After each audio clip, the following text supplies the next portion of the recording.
Jadi melihat perkembangan yang luar biasa tentang tanaman bougainville ini, saya ingin mengetahui lebih mendalam ya, bagaimana distribusi tanaman yang diusahakan. Ya kan, padahal kita paham tempat ini jauh dari istilahnya apa, jalan, ya akses kan, utama. akses pertama, kedua, kemudian banyak lihat kiri kanan pohon kelapa atau hutan lada, ya kan. Jadi gimana ya, kok bisa dapat omset seperti itu? Yuk bagaimana kita dengarkan, coba Bang Dadi bagaimana, coba ceritakan ya kepada kami distribusi usaha selama ini. Jadi seperti saya bilang tadi, itu ID Bougainville berangkatnya dari bisnis orang tua ya. Jadi ID Bougainville sendiri itu berdiri itu kurang lebih 2 tahunan. Jadi karena saya melihat banyaknya potensi Bougainville, jadi bisa dimaksimalkan dengan cara distribusi dengan internet. Nah, kita menggunakan akses internet, entah itu di platform YouTube, Instagram, Facebook. Kita juga mencoba buka akses di platform marketplace seperti Shopee, Tokopedia, Bukalapak. Nah, dari situlah ID Bougainville menyalurkan atau mendistribusikan stok-stok yang ada di sini gitu. Jadi utamanya sih memang YouTube, karena YouTube ID Bougainville sedang berkembang bagus, penonton semakin ramai, jadi pemesannya itu dominasinya paling tinggi di YouTube. Oh, di YouTube. Saya ingin bertanya, untuk pemasarannya ini apakah seluruh Indonesia atau wilayah Kalimantan Barat, atau udah menjangkau ke tempat lain, ke luar negeri? Untuk pemesanan itu secara keseluruhan pelanggan saya itu di luar Kalimantan Barat semua. Untuk di Kalimantan Barat itu yang paling sering belanja itu Sintang, Kabupaten Sintang, Melawi, Kayong Utara dan Ketapang. Itu pasar paling seksi di Kalimantan Barat. Yang paling banyak sih memang di luar Kalimantan Barat.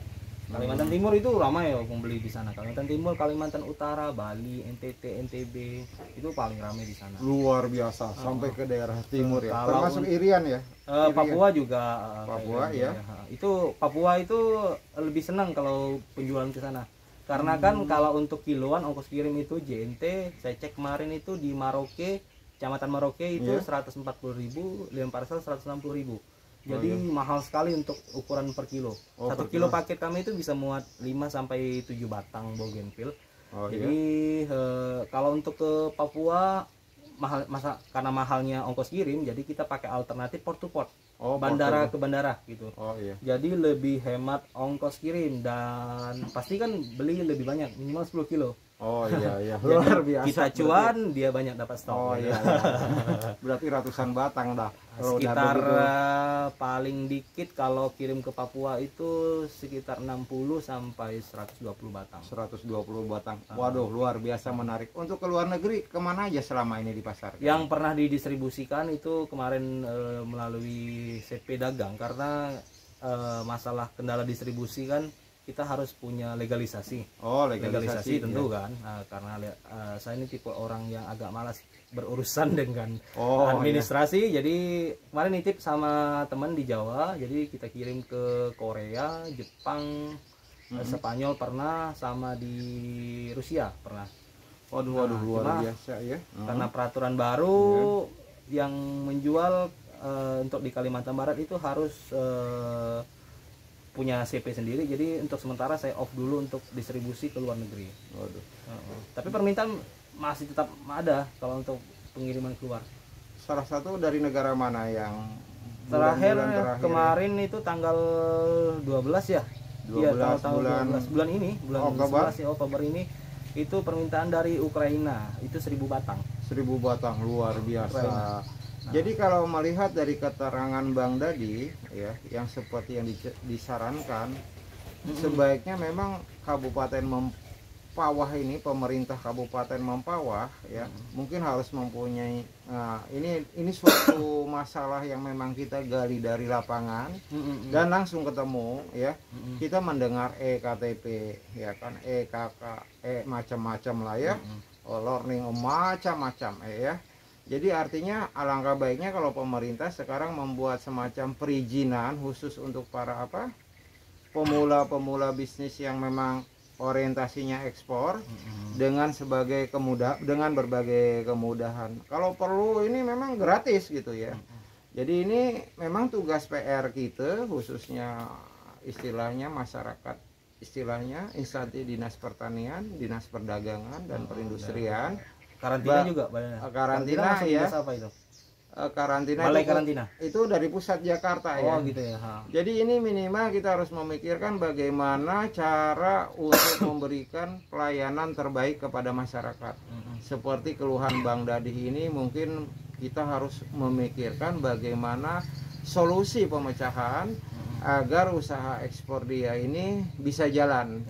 Karena begini loh, secara tidak langsung petani-petani bougainville yang ada di Mempawah itu udah mau mengenalkan Mempawah kemana-mana sebenarnya. Cuma kayaknya negara atau instansi di kabupaten khususnya itu nggak tahu keberadaan kami. Kami udah istilahnya udah ada dari tahun 2000, berjaya dari tahun 2000 sampai sekarang, tapi nggak pernah disentuh. Paling say hi gitu doang. Say hi doang. Oke. Nanti mungkin masalah ini akan saya sampaikan. Selama ini kita fokus terhadap tanaman, bagaimana ekspor, rupanya secara diam-diam abang kita ini udah melakukan ekspor tanaman hias ya. Sehingga bisakah dikatakan Mempawah itu sebagai maskot bougainville, Bang Dadi? Menurut Bang Dadi bagaimana? Mempawah sebenarnya udah layak jadi maskot bougainville Indonesia, karena kalau sebelum penggusuran Kijing itu kita hampir satu desa itu full bougainville. Satu desa full bougainville. Dan kalau ditanya oleh-oleh khas Mempawah itu apa, yang dijawab pasti tanaman hias bougainville. Di luar itu dikenal seperti itu. Cuma nggak tahu apakah kabupaten istilahnya tahu atau enggak gitu. Begini Bang Dadi, menarik dari pembicaraan ini, pemirsa, khususnya rekan-rekan para petani, penyuluh maupun para entrepreneur yang istilahnya berbisnis di bidang pertanian, khususnya hortikultura ya. Jadi apa yang disampaikan itu istilahnya memang kita perlu mendapatkan semacam apresiasi ya, baik di dinas maupun pemerintah Kabupaten Mempawah. Yang saya ingin tanyakan, jadi nampaknya nih Bang Dadi mau ndak mau nih, saya ingin bertanya lebih jauh ya. Tentu aktivitas ini kan memerlukan satu energi yang banyak, konektivitas artinya kenalan ya, dan semacamnya, relasi dan semacamnya. Yang saya tanyakan, selama ini kegiatan Bang Dadi di luar usaha ini ada nggak kegiatan-kegiatan yang mendukung masyarakat? Kemudian kegiatan-kegiatan yang akan dilanjutkan ya kan demi kebaikan Bang Dadi maupun masyarakat. Artinya ilmunya ini ya kan, pengetahuan yang diperoleh atau inisiatif atau ide besar yang ada di dalam pikirannya ini bisa terdistribusikan dengan masyarakat. Mungkin Bang Dadi bisa menceritakan apakah pernah mengikuti misalnya jejak atau istilahnya langkah-langkah dari lingkar LSM yang ada di daerah ini. Kalau untuk LSM saya nggak pernah bergabung sama LSM atau NGO, cuma untuk kawan-kawan di NGO itu ramai sekali. Rata-rata kawan-kawan waktu akhir kuliah itu kerjanya sekarang di NGO. NGO. Mendedikasikan diri lah gitu, bukan kerja. Jadi sebelumnya itu saya bergerak di bidang literasi. Awalnya di literasi, pembangunan rumah baca dan seterusnya, dan juga punya penerbitan buku dulu. Itu jadi saya gelutnya emang di dunia perbukuan. Perbukuan gitu. Jadi malah melintang di dunia perbukuan, entah kemana-mana juga. Dan sekarang itu memang konsennya di bougainville, tapi sebelumnya itu memang di buku gitu. Jadi jaringan itu dapatnya dari teman-teman buku. Teman-teman buku. Dengan adanya dapat jaringan buku, mungkin pernah kali ya keluar dari Kalimantan Barat? Sering. Sering sekali ke luar. Jadi ya akses informasinya lebih banyak lah didapat daripada warga lokal istilahnya. Kenapa masih di sini banyak petani bougainville, tapi itu untuk penjualan itu masih secara konvensional ya, secara tradisional. Jualan di lapak, ada orang singgah baru ada transaksi begitu. Nah, jadi sebelumnya karena saya juga punya toko buku dan penerbitan, ya kita udah menjalankan istilahnya metode ini udah dijalankan di usaha sebelumnya begitu. Jadi ya ini tinggal melanjutkan usaha orang tua yang dilanjutkan dengan cara usaha sebelum sebelum di Bougainville itu di penerbitan. Oke. Metodenya sama. Menarik sekali ya, rupanya kita tahu bahwa beliau ini adalah salah seorang aktivis di bidang literasi, ya kan, untuk di Kalimantan Barat. Mungkin ingat ya, Pontianak Membaca. Ini nih perintisnya. Nama ini ya pertama kali dari mulut beliau ini yang keluar sampai akhirnya idenya itu digunakan oleh pemerintah pusat menjadi Indonesia Membaca, ya kan. Baik, saya ingin saya tertarik dengan petani-petani milenial yang ada di Jakarta, bahkan baru-baru ini di Bali. Bagaimana dengan adanya COVID, mereka pulang kampung, mereka mengupayakan usaha pertanian, sampai usaha pertanian ini mereka ekspor, bahkan mereka menampung istilahnya hasil petani itu sendiri ya. Saya yakin dengan atipikal beliau yang istilahnya yang paham tentang situasi yang berkaitan dengan LSM ini, bisa nggak diceritakan kira-kira apa hikmahnya, manfaatnya, dan apakah bisa dipetik hikmahnya untuk program lanjutannya? Jadi bagaimanapun saya tidak cuma punya hasrat sampai di Bougainville saja gitu. Maksudnya ini kan kalau hanya Bougainville itu kan jadinya monokultur. Iya.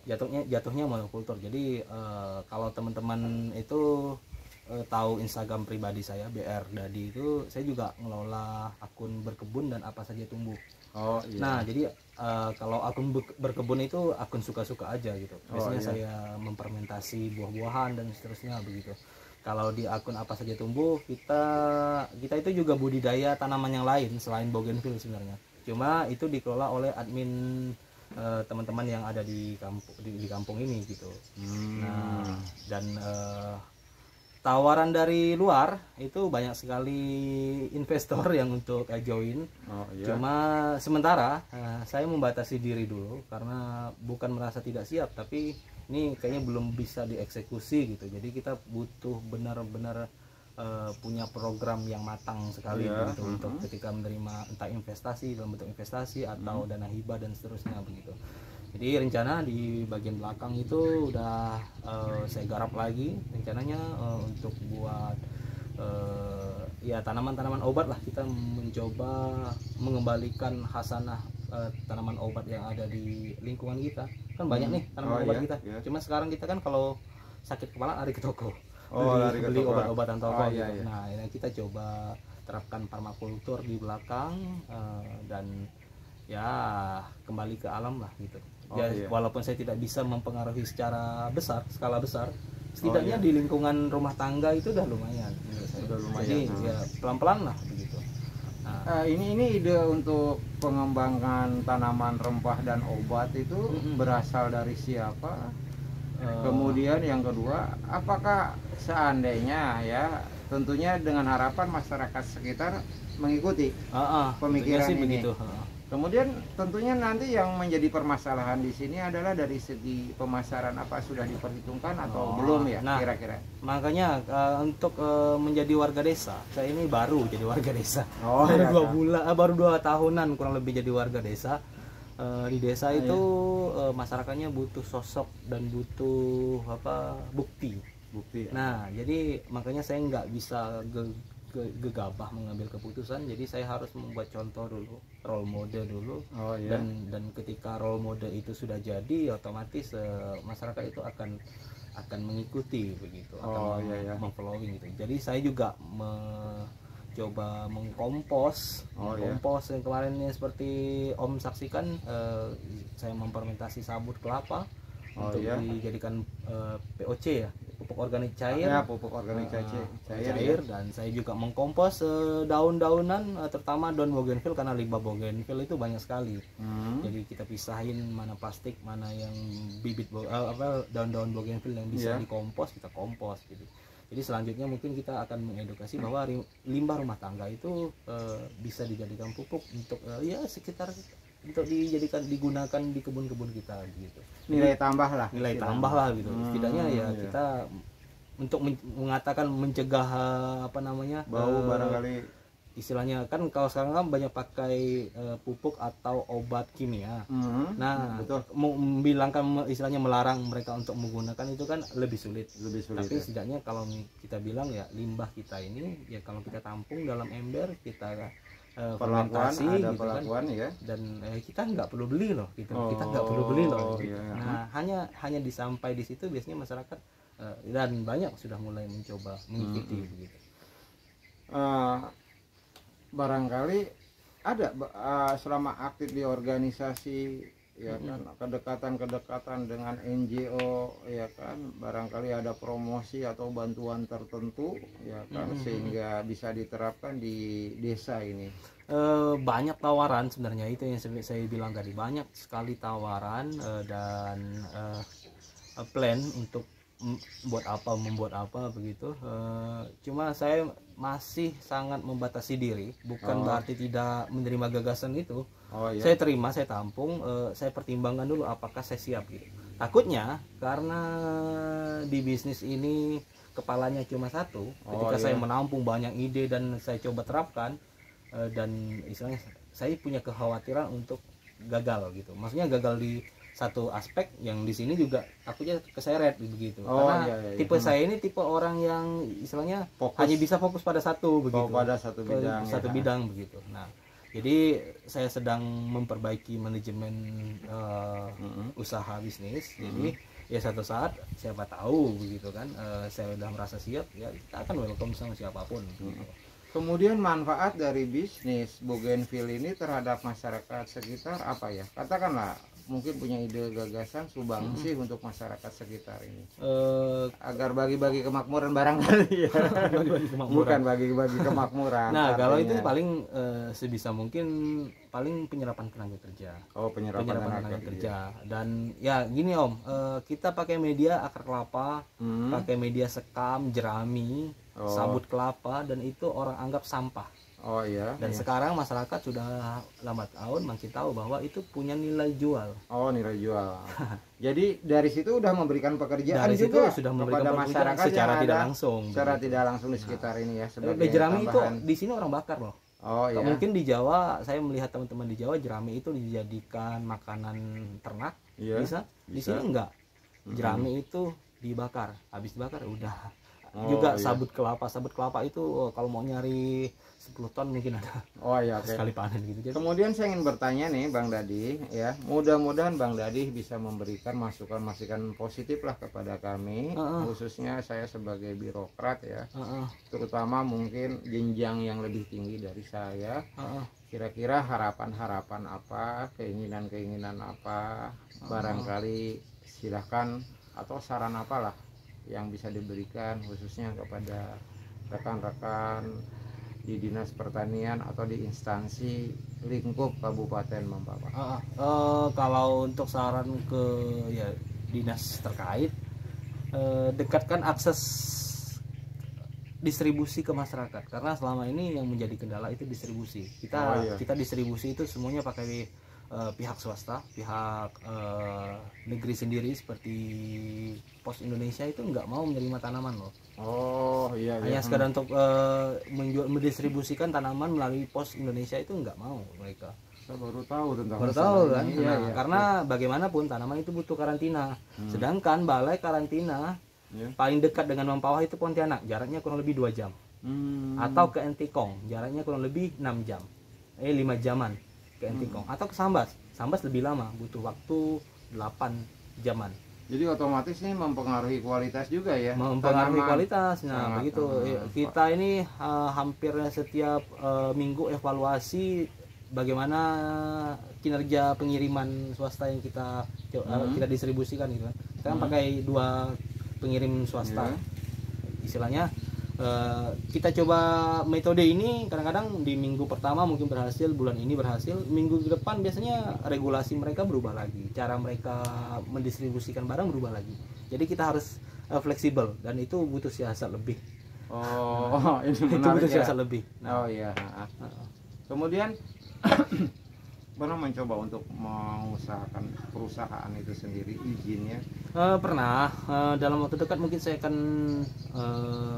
istilahnya akan melegalkan usaha ini. Kalau izin usaha ya hanya untuk sekadar tingkat desa sih ada, udah ada. Cuma dalam bentuk CP dagang itu belum. Oh, iya. Karena sebelumnya ada CP dagang umum, ternyata tidak bisa dipakai untuk di sini gitu. Jadi harus pakai CP dagang khusus ya. Khusus agribisnis ya. Khusus, berarti ini sebenarnya PAD ini. Pendapatan asli daerah barangkali udah menunggu ya. Jadi tapi kita pun juga memfasilitasi dong. Jangan pajaknya aja yang dikerok. Oh iya kan. Sekarang ini kan wacananya mungkin tinggal ketok palu. KTP itu terhubung langsung dengan pajak perorangan. Pajak perorangan. Tinggal ketok palu dan siap-siap. Oh iya kan.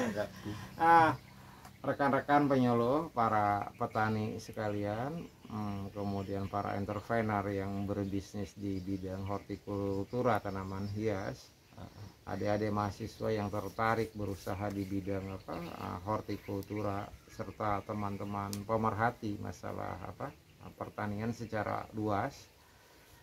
Saya begitu banyak mendapatkan gagasan, ide, pikiran, bahkan barangkali ada sedikit keluhan tadi yang disampaikan oleh rekan kita, Bang Dadi. Saya sengaja mengangkat masalah pembicaraan ini dalam bentuk podcast, ya kan. Memang tujuan saya hanya satu, untuk kebaikan semua pihak.